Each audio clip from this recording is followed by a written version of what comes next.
20 ফেব্রুয়ারি জাপানের ওবে বন্দর থেকে রওনা দিচ্ছে দেশের প্রথম মেট্রো রেল। এপ্রিলের পরিবর্তে জুনে দেশে ট্রায়াল রান, প্রায় প্রস্তুত 5টি স্টেশন।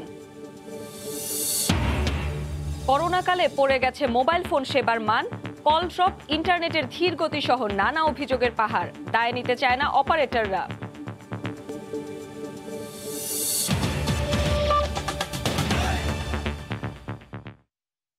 সময় সংবাদের সঙ্গে আছে আমি মালিহা ইসলাম মনামি।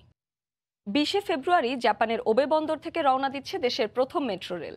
ভিসা জটিলতায় কর্তৃপক্ষ যেতে না পারলেও তৃতীয় পক্ষের মাধ্যমে ইন্সপেকশন ও অনলাইন ভিজুয়াল ট্রায়াল শেষে শিপমেন্টের অনুমতি দিয়েছে ডিএমটিসিএল।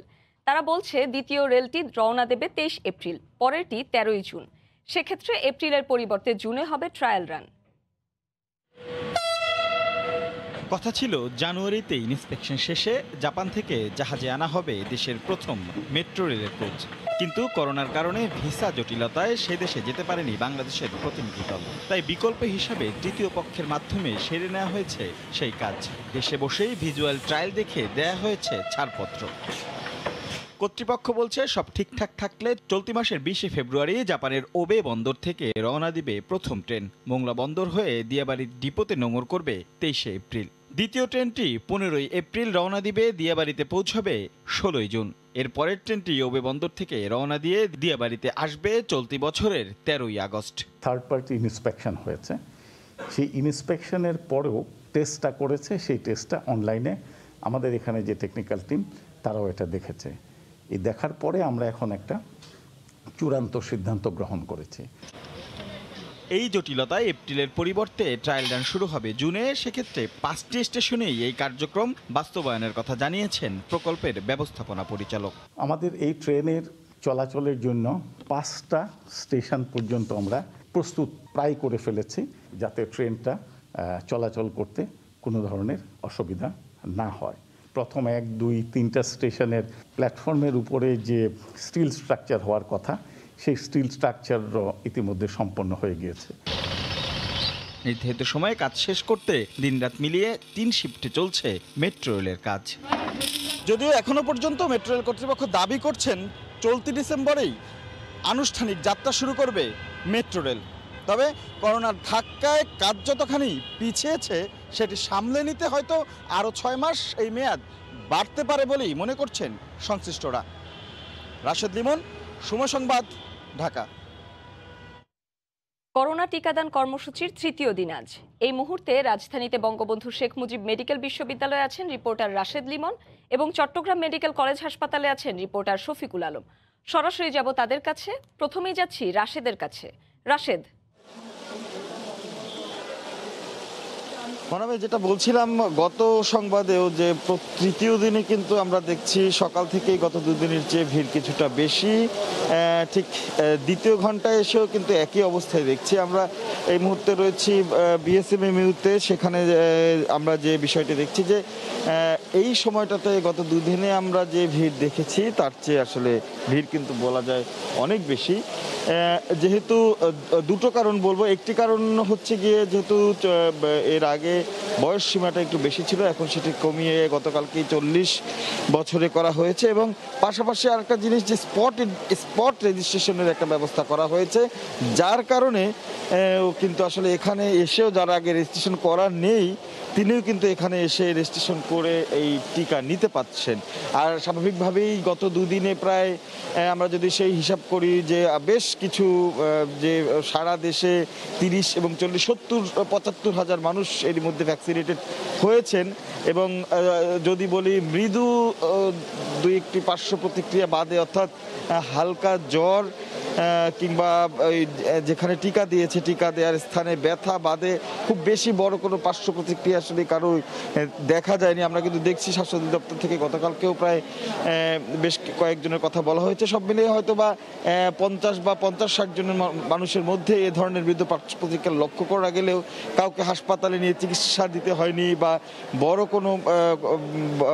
কোনো পার্শ্ব প্রতিক্রিয়া বা বড় কোনো ক্ষতি কেউ হয়নি দেখেই কিন্তু আসলে মানুষের মধ্যে যে আগ্রহটা, মানুষের মধ্যে যে একটা ভয় বা একটা শঙ্কা ছিল সেটি কিন্তু অনেকটা কেটে গেছে, যে কারণে মানুষ কিন্তু এই টিকা নিতে আগ্রহী হচ্ছেন। এবং যে বিষয়টি বলছিলাম যে অনেকে অনলাইন রেজিস্ট্রেশন করতে গিয়ে কেউ কেউ জটিলতার মধ্যে পড়ছেন বা কারো কারো ক্ষেত্রে নিজে করতে পারছেন না, তাদের কিন্তু এই কেন্দ্রে এসে রেজিস্ট্রেশন করার সুযোগ আছে এবং সেই সুযোগটা অনেকে নিচ্ছেন এবং যার কারণেই কিন্তু বাড়ছে। এবং যেটি বলছিলাম প্রথম ঘন্টার চেয়ে এখন কিন্তু আরও দেখলাম আমরা যে এখানে যে যারা টিকা প্রত্যাশী রয়েছে সেই সংখ্যাটা কিন্তু বাড়ছে। এবং আরেকটি বিষয় বলা যে পার্শ্ব প্রতিক্রিয়া না থাকলেও কিন্তু প্রত্যেকটি কেন্দ্রেই যে কিন্তু একটি আলাদা জায়গা আছে, অর্থাৎ 30 মিনিট সবাইকে অবজারভেশনে রাখা হয়। তারপরও কেউ যদি একটু খারাপ বোধ করেন তাকে কিন্তু সঙ্গে সঙ্গে চিকিৎসা দেওয়া, প্রাথমিক চিকিৎসা দেওয়া বা প্রাথমিকভাবে দেখভাল করার ব্যবস্থা কিন্তু কেন্দ্রগুলিতে রাখা হয়েছে। তো এই ছিল আমার কাছ থেকে এখনকার মতো। চট্টগ্রামের একজন সহকর্মী শফিক, তিনি আছেন চট্টগ্রাম মেডিকেল কলেজে, তার কাছ থেকে জানবো সেখানকার অবস্থা। শফিক। রাশেদ, যেটি বলতে পারি প্রথম 2 দিন অর্থাৎ প্রথম দিন ছিল মাত্র 100 জন টিকা দিয়েছে চট্টগ্রাম মেডিকেল কলেজ হাসপাতালে, দ্বিতীয় দিন মাত্র 200 জন। কিন্তু আজকে যেটি দেখলাম এখানে হাজার ছাড়িয়ে যাবে, অর্থাৎ মানুষের একেবারে উপচে পড়া ভিড়। অর্থাৎ প্রথম 2 দিন মানুষের মধ্যে একটা ভয় ভীতি ছিল, আতঙ্ক ছিল, আসলে এই টিকা দিলে কোনো পার্শ্ব প্রতিক্রিয়া হবে কিনা, কোনো সমস্যা জটিলতার সৃষ্টি হবে কিনা। সেই ক্ষেত্রে কিন্তু প্রথম 2 দিন মানুষ এরকম রেজিস্ট্রেশন করায়নি, কিন্তু গতকালকের পর থেকে কিন্তু এখানে হাজার হাজার মানুষ একেবারে রেজিস্ট্রেশন করিয়েছে। এবং আজকে আপনি দেখছেন এখানে অন্ততপক্ষে 1 থেকে 2,000 মানুষ আজকে কিন্তু এই টিকা দেওয়ার জন্য চট্টগ্রাম মেডিকেল কলেজ হাসপাতালে ভিড় করেছেন। এখানে 4টি বুথ রয়েছে, সেই বুথের পরেও কিন্তু আলাদাভাবে কিন্তু এখানে টেবিল দিয়ে কিন্তু বা অস্থায়ী বুথ স্থাপন করে কিন্তু অস্থায়ীভাবে টিকা দেওয়া হচ্ছে। কারণ এখানে মানুষরা যেভাবে এসেছেন, মানুষের ভয়ভীতি কেটে গেছে। এই চট্টগ্রাম মেডিকেল কলেজ ছাড়াও কিন্তু চট্টগ্রামে 29টি কেন্দ্রে কিন্তু এই টিকা কর্মসূচি টিকা দেওয়া হচ্ছে। বিশেষ করে জেনারেল হাসপাতাল, মা ও শিশু হাসপাতাল, চট্টগ্রাম বন্দর হাসপাতাল সহ সিটি কর্পোরেশনের যে হাসপাতালগুলো রয়েছে সেখানে কিন্তু এই টিকাগুলো কিন্তু দেওয়া হচ্ছে। তবে প্রশাসনের পক্ষ থেকে এখানে যে মানুষের একটু জটলা সবাই একসাথে ভিড় করছে, প্রশাসনের পক্ষ থেকে নানা তদন্ত করা হয়েছে। আরেকটি বিষয় সেটি হচ্ছে যদি পার্শ্ব প্রতিক্রিয়া দেখা দেয়, কোনো ধরনের জটিলতা দেখা দেয়, সেই জন্য কিন্তু এখানে আলাদা কিন্তু রুম রাখা হয়েছে যেখানে তাদেরকে নিয়ে তাদেরকে চিকিৎসা দেওয়া হবে। যদিও গত 2 দিনে এরকম পার্শ্ব প্রতিক্রিয়া বা কোনো জটিলতা সৃষ্টি হয়েছে এরকম কোনো সমস্যা আমাদের চোখে পড়েনি, কারণ প্রথম দিনেই কিন্তু যারা দিয়েছেন, দ্বিতীয় যারা দিয়েছে তারা সন্তোষ প্রকাশ করেছেন। এবং অনেক ক্ষেত্রে যারা রেজিস্ট্রেশন করাতে পারেনি তারা কিন্তু গতকাল এখানে সার্ভার স্লো হওয়ার কারণে কিন্তু অনেকে রেজিস্ট্রেশন করাতে পারেনি। কিন্তু কালকের অভিজ্ঞতা কিন্তু আজকে কিন্তু এখানে রেজিস্ট্রেশন করার জন্য কিন্তু এখানে চট্টগ্রাম মেডিকেল কলেজ হাসপাতালের পরিচালক এস এম হুমায়ুন কবির তিনি এখানে এসে আলাদাভাবে বুথ স্থাপন করেছে এবং তিনি নিজেই কিন্তু এই বিষয়টি তদারকি করছেন। তো সব কিছু মিলিয়ে যেটি বলতে পারি, গত 2-1 দিনে যে মানুষ ছিল আজকে এসে কিন্তু তার 2 থেকে 3 গুণ মানুষ এখানে ভিড় করছেন শুধু টিকা দেওয়ার জন্য। তার একটি কারণ হচ্ছে প্রথম এবং দ্বিতীয় দিন যারা টিকা দিয়েছে তারা সন্তোষ প্রকাশ করেছেন, তাদের কোনো জটিলতা সৃষ্টি হয়নি, সেই জন্য মানুষের মধ্যে একদম আগ্রহ বেড়ে গেছে এই টিকা দেওয়ার জন্য। তো এই ছিল আমার কাছে সর্বশেষ তথ্য। মানামি। চট্টগ্রাম মেডিকেল কলেজ হাসপাতাল থেকে জানাচ্ছিলেন সহকর্মী শফিকুল আলম। তার আগে রাজধানীতে বঙ্গবন্ধু শেখ মুজিব মেডিকেল বিশ্ববিদ্যালয় থেকে জানাচ্ছিলেন সহকর্মী রাশেদ লিমন। করোনার টিকা নিতে উৎসাহিত করতে ময়মনসিংহে অভিনব উদ্যোগ।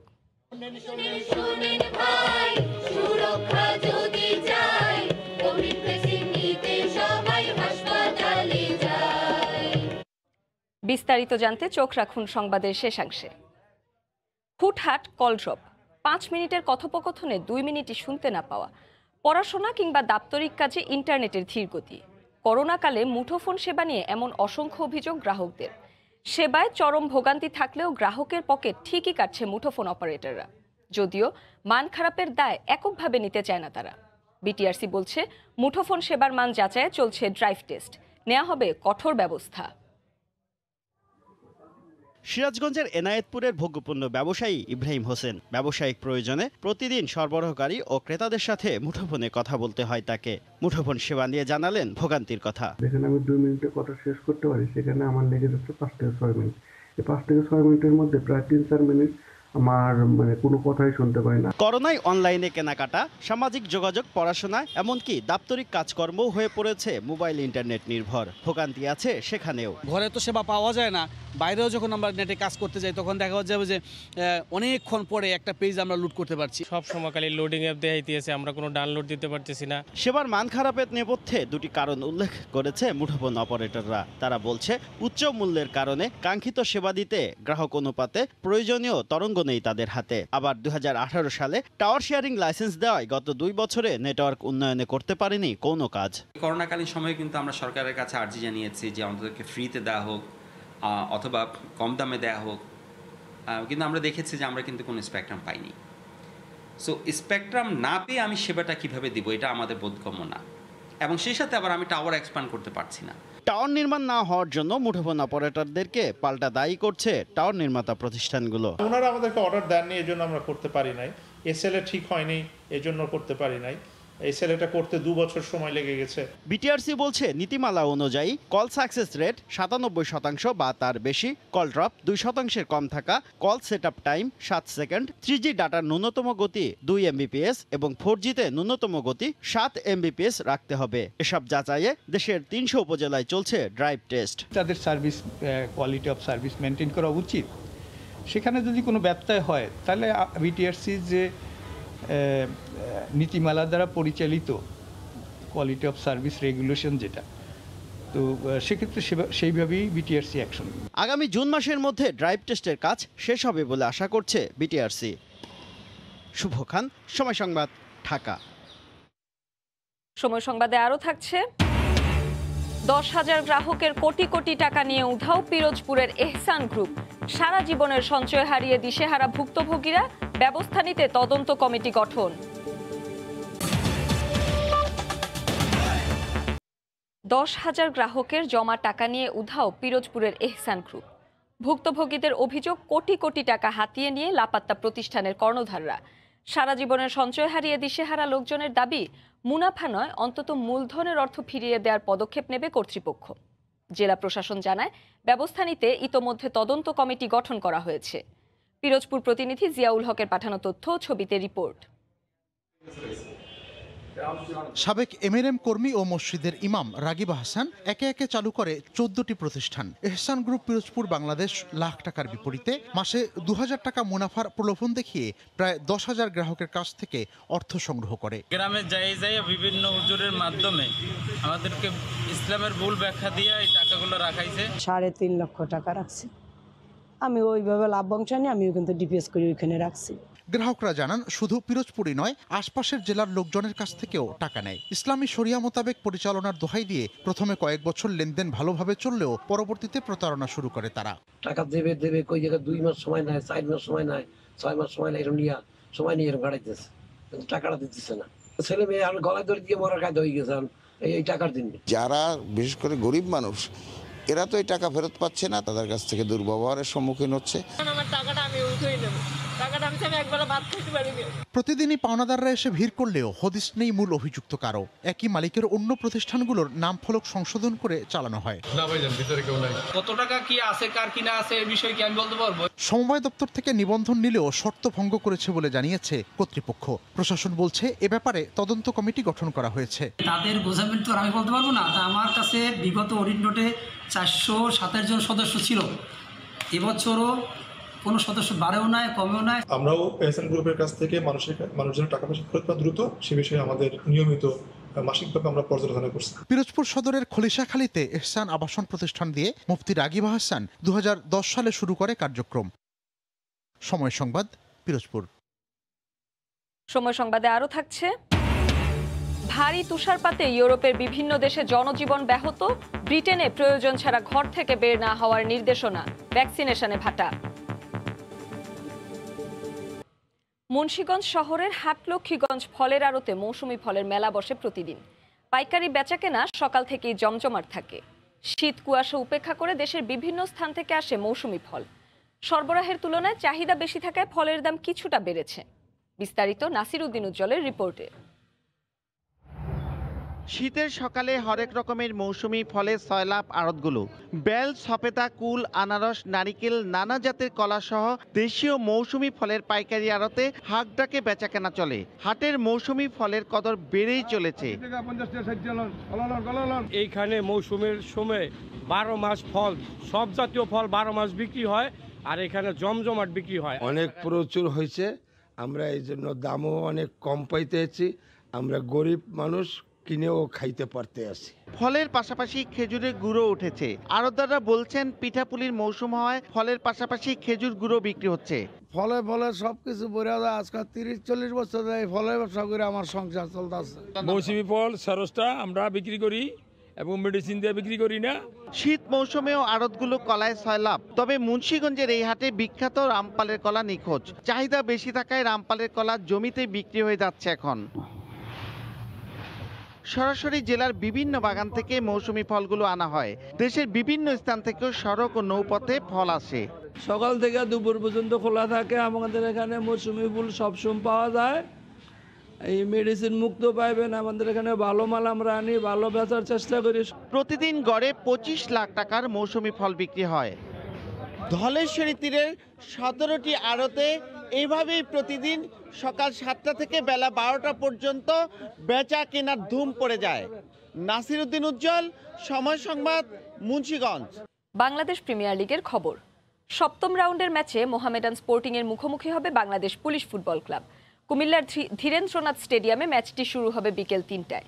অন্য ম্যাচে আবাহনীর বিপক্ষে লড়বে শেখ জামাল ধানমন্ডি ক্লাব। বঙ্গবন্ধু স্টেডিয়ামে ম্যাচটি মাঠে গড়াবে বিকেল 3:30টায়। একই মাঠে সন্ধ্যা 6টায় শেখ রাসেল ক্রীড়া চক্রের প্রতিপক্ষ আরামবাগ ক্রীড়া সংঘ। মৌসুমটা খুব ভালো যাচ্ছে না মোহামেডানের। হারজিত আর ড্রয়ের দোলাচলের সময়টা পার করছে সাদা কালো জার্সিধারীরা। 6 ম্যাচে 6 পয়েন্ট নিয়ে নবম স্থানে শন লেনের দল। সবশেষ ম্যাচে বাড়িধারার সাথে ড্র করে হোঁচট খায় মোহামেডান। ভুল সূত্রে ঘরের মাঠে এবার জিততে মরিয়া ঐতিহ্যবাহী ক্লাবটি। অন্যদিকে 1 ম্যাচ কম খেলে 7 পয়েন্ট নিয়ে মোহামেডানের চেয়ে এক ধাপ এগিয়ে পুলিশ ফুটবল ক্লাব। গেল ম্যাচে ড্র করলেও এবার প্রতিপক্ষকে সমীহ করে ইতিবাচক ফুটবল খেলার প্রত্যয় পাকের আলী শিষ্যদের। অন্য ম্যাচে আবাহনীর প্রতিপক্ষ শেখ জামাল। 6 ম্যাচে 14 পয়েন্ট নিয়ে টেবিলের 3-এ আবাহনী। দলগত পারফরমেন্স করে জয়ের ধারা বজায় রাখতে চায় আকাশী নীলরা। অন্যদিকে লিগে এখন পর্যন্ত হারের মুখ দেখেনি শেখ জামাল। টানা 5 ম্যাচ জিতে 15 পয়েন্ট নিয়ে টেবিলের 2-এ মানিকের দল। এবারও জয় ছাড়া ভিন্ন কিছু ভাবছে না ধানমন্ডির জায়ান্টরা। ময়মনসিংহের নান্দাইল উপজেলা স্বাস্থ্য কর্মকর্তা ডাক্তার মাহমুদুর রশিদ অভিনব উপায়ে গানে গানে করোনার টিকা গ্রহণে সাধারণ মানুষকে উদ্বুদ্ধ করতে প্রচারণা চালাচ্ছেন।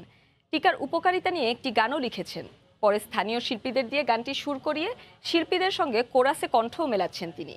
এতে বাড়ছে নিবন্ধন ও টিকা গ্রহণের সংখ্যাও। সায়মাকন্দের তোলা ছবি নিয়ে হারুনুর রশিদের রিপোর্ট।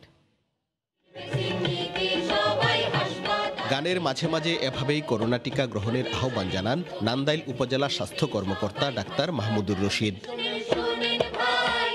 করোনা টিকা গ্রহণে মানুষকে উদ্বুদ্ধ করতে নিজেই গান লিখে স্থানীয় শিল্পীদের নিয়ে গানে গানে প্রচারণায় তার বাহারি পোশাক ও সরব অংশগ্রহণ যোগ করেছে ভিন্ন মাত্রা।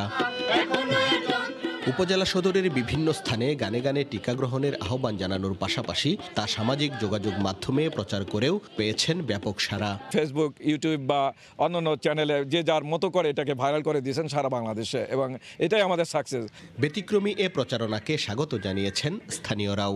দেখে আমি উদ্বুদ্ধ হয়ে আসছি, আমিও টিকা দিব, আমি রেজিস্টার করেছি। আগের যেটা ভয়ভীতি ছিল মানুষের কাছে, যে একটা অপপ্রচার ছিল যে না এই টিকা ভালো না, এটা অধিকাংশই কেটে গেছে। এদিকে করোনা টিকার প্রচারণায় স্বাস্থ্য কর্মকর্তার সাথে গান পরিবেশন করছেন স্থানীয় শিল্পীরাও। গানের মাধ্যমে দিয়ে সর্বস্তরের জনগণের কাছে এই ভ্যাকসিনের ভীতিটা আমরা দূর করতে পারছি মানুষের মন থেকে। অনেকেই এখন টিকা নিতে উদ্বুদ্ধ হয়েছে। উপজেলা সদরের বাইরে গ্রামাঞ্চলেও এ ধরনের প্রচারণা চালানো হবে বলে জানান ডাক্তার মাহমুদুর রশিদ। হারুনুর রশিদ, সময় সংবাদ, ময়মনসিংহ। এ পর্যায়ে শীর্ষ সংবাদ জানিয়ে দিচ্ছি আরেকবার। 20 ফেব্রুয়ারি জাপানের ওবে বন্দর থেকে রওনা দিচ্ছে দেশের প্রথম মেট্রো রেল। এপ্রিলের পরিবর্তে জুনে দেশে ট্রায়াল রান। প্রায় প্রস্তুত 5টি স্টেশন। করোনাকালে পড়ে গেছে মোবাইল ফোন সেবার মান। কল ড্রপ, ইন্টারনেটের ধীর গতি সহ নানা অভিযোগের পাহাড়। দায় নিতে চায় না অপারেটররা। এই ছিল এখনকার মতো। সঙ্গে থাকুন সময়ের।